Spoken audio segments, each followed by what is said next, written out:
অটোক্যাডে একটা লাইনকে L/4 এ কিভাবে ডিভাইডেড করবেন, কিভাবে সার্কেলকে ডিভাইডেড করবেন সেটাও আজকে দেখাবো। সর্বপ্রথম একটা লাইন নেবেন, লাইনের শর্টকাট কি, এল লিখে এন্টার। এখান থেকে আমরা 12 ফিট নিয়ে নেব, কালারটা আপনি চাইলে চেঞ্জ করে নিতে পারেন। এল লিখে এন্টার, এখান থেকে আমরা 12 ফিট নিয়ে নেব।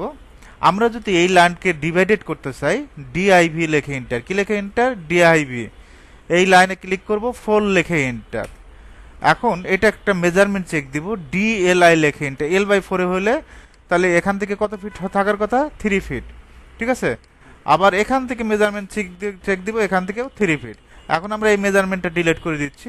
অনেকের প্রশ্ন যে এই ডিভাইডেড পয়েন্টগুলো শো করে না, তো আমরা এটা থেকে পি টাইপ দেব। কি টাইপ, পি টাইপ। পিটি দিলেও হবে, আপনি পি টাইপ লিখলেও হবে। ঠিক আছে, পি দিয়ে টাইপ, এন্টার দেব। এন্টার দেওয়ার পর এইরকম সর্বপ্রথম হাইট থাকে আপনার।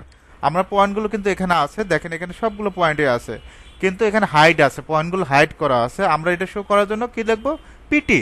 পিটি দিয়ে এন্টার দেব। এখান থেকে যে কোনো একটা পয়েন্ট দিয়ে দিবেন।